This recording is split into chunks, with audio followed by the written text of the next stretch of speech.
أعوذ بالله من الشيطان الرجيم. يا أيها النبي قل لمن في أيديكم من الأسرى إن يعلم الله في قلوبكم خيرا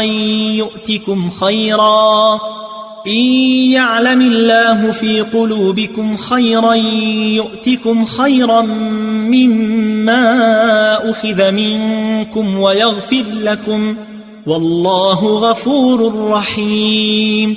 وإن يريدوا خيانتك فقد خانوا الله من قبل فأمكن منهم والله عليم حكيم.